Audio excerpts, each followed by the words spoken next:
India में इस वक्त हजारों multi level marketing companies operate कर रही हैं, जिसमें से कुछ जेन्युइन है और बहुत सारी ऐसी कंपनीज हैं जो कि स्कैम कर रही हैं।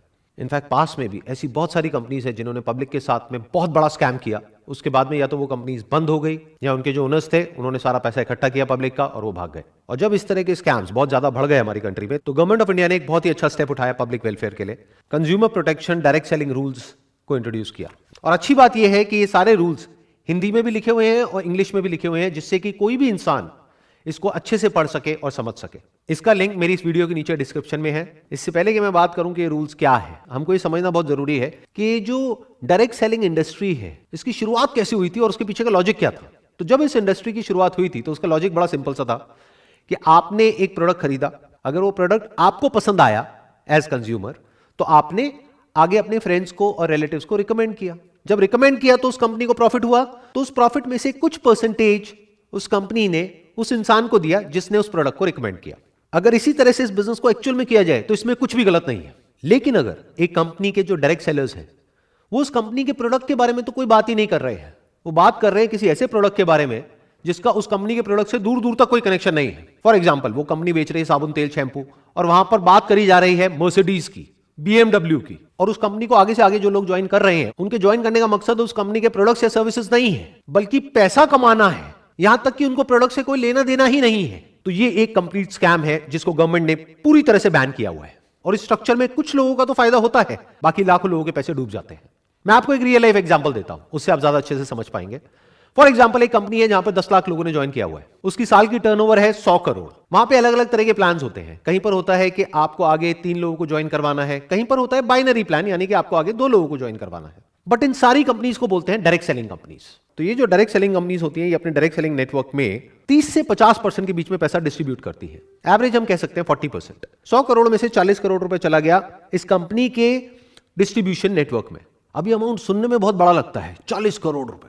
और जो भी कोई नया मेंबर उस कंपनी को ज्वाइन करता है उसके माइंड में यही होता है कि अगला करोड़पति मैं ही हूं। बट अब एक बार प्रैक्टिकली देखते हैं कि अगर वो कंपनी चाहे भी तो क्या सबको लखपति करोड़पति बना सकती है।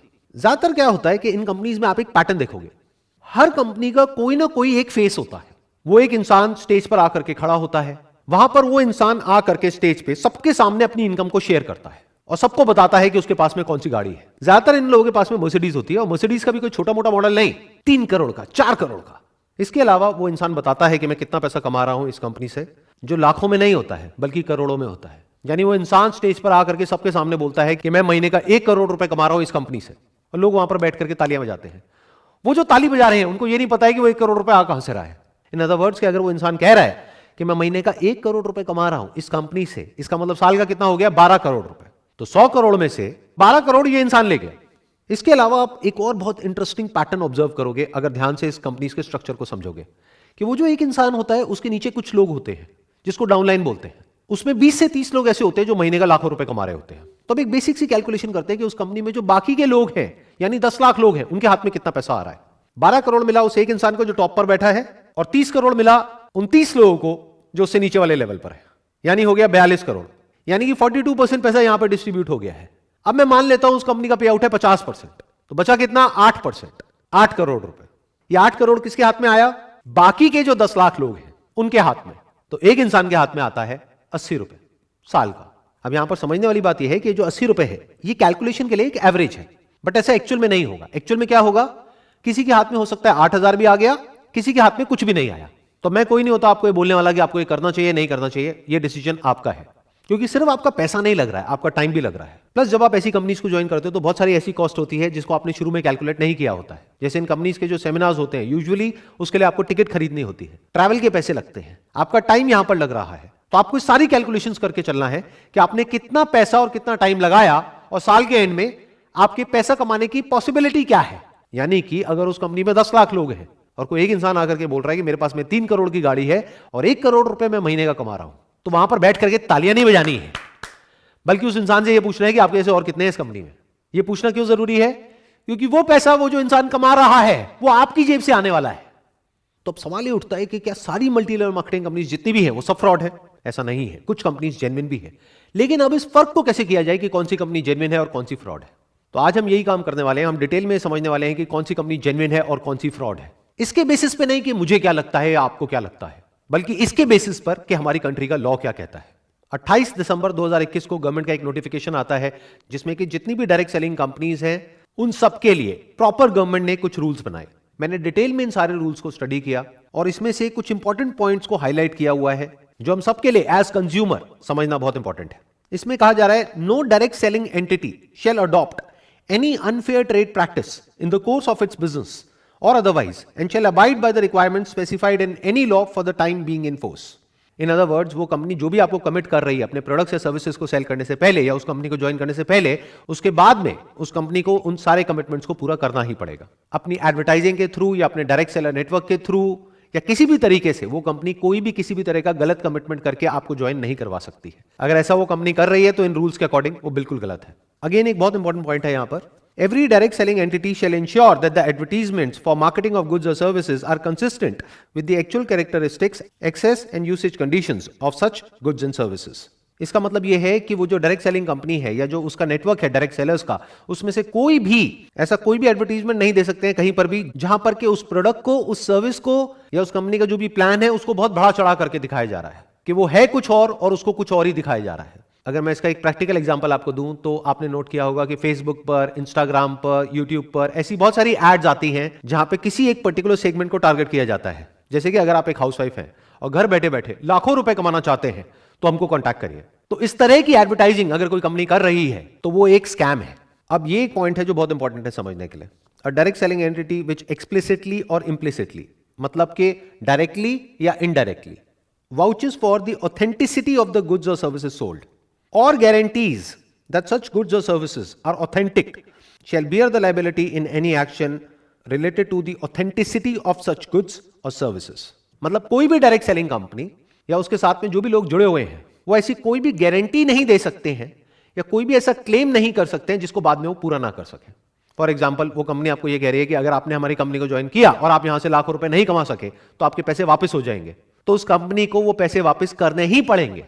और यहां पर जो दो बहुत इंपॉर्टेंट वर्ड्स हैं वो हैं एक्सप्लिसिटली और इम्प्लिसिटली, मतलब कि या तो डायरेक्टली आपने गारंटी दी है या इनडायरेक्टली दी है, तब भी आप उस गारंटी को पूरी करने के लिए लायबल है। फॉर एग्जांपल, अगर कोई कंपनी आपको ये कहती है कि हमारा ये प्रोडक्ट है, ये सर्विस है, इसको आप परचेज करो, इसको परचेज करने के बाद में आपकी जो इनकम है वो 10 गुना बढ़ जाएगी, तो अगर वो 10 गुना नहीं बढ़ती है तो उस कंपनी ने जो भी क्लेम्स करे हैं उस सबको पूरा करने के लिए वो कंपनी लायबल है। इसमें बिल्कुल क्लियरली लिखा हुआ है that every direct selling entity and every direct seller shall ensure that the terms of the offer are clear so as to enable the consumer to know the exact nature of offer being made and the commitment involved in placing any order. मतलब usually ऐसी companies में क्या होता है, ये आपके लिए एक तरीके का एक फनल बना देते हैं। यानी कि जब आप इन कंपनीज को ज्वाइन करते हो तो आपको कहा जाता है कि आपको सिर्फ 500 रुपए देना है या 1000 रुपए देना है। फिर वो 1000 रुपए देने के बाद में आपको पता लगता है कि आपको 5000 और देना है। फिर उसके बाद में आपको पता लगता है कि अब अगर अपने बिजनेस को आपको बढ़ाना है, आपको कमीशन चाहिए, तो आपको 5000 नहीं देना है, अब आपको 30000 देना है। एक तरह का एक ट्रैप बना दिया जाता है जहां पर आप अंदर जाकर के फंसते ही चले जाते हो। तो जो एक्चुअल इन्वेस्टमेंट होती है उस बिजनेस में वो उससे बहुत ज्यादा होती है जितनी की शुरू में दिख रही होती है या दिखाई जाती है। यह करना गलत है इन रूल्स के अकॉर्डिंग। आपको बिल्कुल क्लियर तरीके से उस इंसान को बताना है ज्वाइन करने से पहले, यानी उससे 1 रुपए भी लेने से पहले, कि इसी स्टेज पर इतना इतना पैसा लगने वाला है। जैसे बहुत सारी कंपनीज ऐसी होती हैं जहां पर के ज्वाइन करने के बाद में अगर उन कंपनीज को आप कहोगे कि हमको डेटा चाहिए, जिस डेटा को हम कॉल कर सके और जिनको ये प्रोडक्ट और सर्विस बेच सके, तो उस डेटा के भी वो कंपनी आपसे पैसे लेगी। यानी वो कंपनी आपको बोलेगी कि एक लीड का आपको 40 रुपए या 50 रुपए देना है, तो अगर आपको 100 लीड चाहिए तो आपको 5000 रुपए देना है एक महीने का। साल का कितना हो गया? 60,000 रुपए। आप सोच के आए थे उस कंपनी में कि 10-20 हजार रुपए में मेरा काम शुरू हो जाएगा। साल के एंड में जब आप कैलकुलेट कर रहे हो तो आप देख रहे हो कि मेरा 20,000 रुपए नहीं लगा है, यहां पे 2 लाख रुपए लग गया है। तो यहां पे ये कहा जा रहा है कि ये सब कुछ आपको उस इंसान को ज्वाइन करने के बाद नहीं बताना है, पहले से बताना है। इसमें एक बहुत इंपॉर्टेंट क्लॉज है जिसको बहुत सारी कंपनीज वायलेट कर रही हैं खुलेआम। मतलब कि ऐसे बहुत सारे डायरेक्ट सेलर्स हैं या डायरेक्ट सेलिंग कंपनीज हैं जो बोलती हैं कि हमारी अनकंडीशनल मनी बैक गारंटी है, और बाद में जब आप उस कंपनी के साथ में एग्रीमेंट साइन करते हो तो वहां पर बहुत सारी कंडीशंस होती हैं। तो इसका मतलब क्या हुआ? कहा कि जो मनी बैक गारंटी है वो अनकंडीशनल है, जबकि एक्चुअल में जब एग्रीमेंट की बारी आई तो वहां पर बहुत सारी कंडीशंस है कि पहले आपको ये करना पड़ेगा, फिर ये करना पड़ेगा, फिर ये करना पड़ेगा, फिर ये करना पड़ेगा, तब जाकर के आपके पैसे आपको वापस होंगे। ये गलत है, ऐसा आप नहीं कर सकते हो। इस क्लॉज को ध्यान से समझना, ये बहुत इंपॉर्टेंट है। अ डायरेक्ट सेलिंग एंटिटी और direct seller shall not refuse to take back spurious goods और deficient services and refund the consideration paid for goods and services provided. मतलब यहां पे क्या कहा जा रहा है कि अगर आपने एक एमएलएम कंपनी को ज्वाइन किया और उसके जो गुड्स हैं और सर्विसेज हैं उससे आप सेटिस्फाइड नहीं है, तो उस कंपनी को आपको आपका पैसा रिफंड करना ही होगा। और यही सबसे बड़ा फर्क है एक जेन्युइन डायरेक्ट सेलिंग कंपनी में और एक फेक डायरेक्ट सेलिंग कंपनी में। जिस कंपनी को अपने प्रोडक्ट्स और सर्विसेज पे कॉन्फिडेंस होगा, उनकी जो मनी बैक गारंटी है वो अनकंडीशनल होगी। यानी कि वो कंपनी आपको ये नहीं बोलेगी कि आपने हमसे प्रोडक्ट खरीदा, सर्विस खरीदा, अब अगर आपको अपना पैसा वापस चाहिए तो आगे आपको इतने लोगों को और लेकर के आना पड़ेगा, तब आपको आपका पैसा वापस मिलेगा। अगर कोई कंपनी ऐसा बोल रही है तो वो एक स्कैम है। और यही बात जो मैंने अभी बोली है, ये आगे एक और क्लॉज में क्लियरली मेंशन्ड है। A direct selling entity and a direct seller shall not induce consumers to make a purchase based upon the representation that they can recover the price by referring prospective customers to the direct sellers for similar purchases.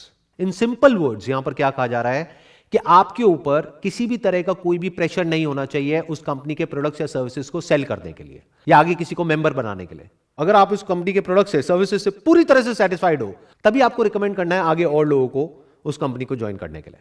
अगर ऐसा actual में हो रहा है तो वो company genuine है, लेकिन अगर ऐसा नहीं हो रहा है तो वो एक स्कैम है। और ये सब तो वो है जो रूल्स में क्लियरली लिखा हुआ है कि ये करना गलत है। इसके अलावा ऐसी बहुत सारी चीजें हैं जो बहुत सारी एमएलएम कंपनीज में होती है, जो हो सकता है लीगली सही है लेकिन एथिकली बिल्कुल गलत है। मतलब कि अगर कोई भी डायरेक्ट सेलिंग कंपनी है जिसका एक डायरेक्ट सेलर्स का नेटवर्क है, तो स्ट्रक्चर में सारे लोगों को सिर्फ तब बेनिफिट हो सकता है जब जो प्रोडक्ट है और सर्विस है उसकी अपने आप में इतनी वर्थ है कि अगर एक इंसान वहां से 1 रुपए भी ना कमाए तब भी उसको किसी तरह का कोई रिग्रेट ना हो कि मैंने इस कंपनी को ज्वाइन किया। मतलब कि हो सकता है जो गवर्नमेंट के रूल्स हैं डायरेक्ट सेलिंग इंडस्ट्री के लिए, वहां पर यह नहीं लिखा है कि उस कंपनी के जो प्रोडक्ट्स हैं और सर्विसेज हैं उसका प्राइस पॉइंट क्या होना चाहिए, लेकिन ये आपको देखना है उस कंपनी को ज्वाइन करने से पहले। फॉर एग्जांपल, वो कंपनी आपको साबुन का डब्बा बेच रही है 500 रुपए का, जिसके जैसा सेम प्रोडक्ट आपको मार्केट में मिल रहा है 50 रुपए का। तो अगर वहां पर आपको कोई कमीशन ना मिले, कोई इंसेंटिव ना मिले, कोई पैसे की बड़ी बड़ी बातें ना हो, कोई मर्सिडीज की बातें ना हो, बीएमडब्ल्यू की बातें ना हो, तब भी क्या आप वो प्रोडक्ट खरीदोगे?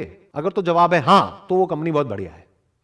लेकिन अगर जवाब है ना, तो ये बिजनेस फंडामेंटली फ्लॉड है। क्योंकि ये जो बात अब मैं बोलने वाला हूं, इसको ध्यान से समझिएगा, ये सिर्फ डायरेक्ट सेलिंग बिजनेस पर अप्लाई नहीं होता है, बल्कि किसी भी बिजनेस पे अप्लाई होता है। अगर उस बिजनेस में रिपीट बिजनेस नहीं आ रहा है, वर्ड ऑफ माउथ स्ट्रांग नहीं है, तो बिजनेस आज नहीं तो कल फेल होना ही होना है। Word of mouth, not of the money that a person can earn from that particular company, but word of mouth of the products and services offered by that particular company. Word of mouth इस चीज का नहीं कि उस company से लोग कितना पैसा कमा रहे हैं, बल्कि इस चीज का कि उसके प्रोडक्ट्स और सर्विसेज कितने अच्छे हैं।